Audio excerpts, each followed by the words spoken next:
On 7, we've just obtained the results of a state study requested by lawmakers to find out what needs to be done to make students succeed in school. 7 Action News reporter Kim Russell shows us a whole lot needs to be done to fix our schools for the sake of your child's future. The state called for this report, and now it's done, and it's on the way to lawmakers and schools. When they get it, everyone's going to be talking. It says the state is underfunding education by more than $1,000 per kid. This is the Michigan Education Finance Study. It's nonpartisan, paid for by the state.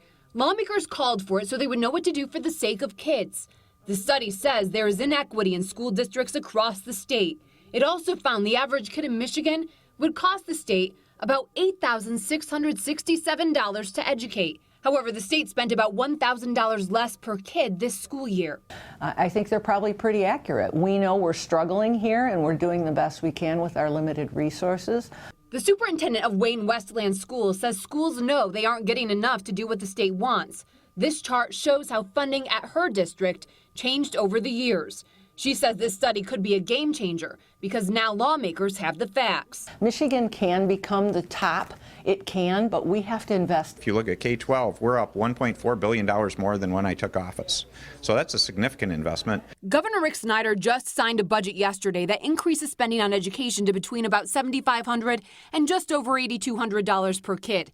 Still less than the study called for after looking at budgets from 2013 and 2014. School leaders say meantime costs are increasing.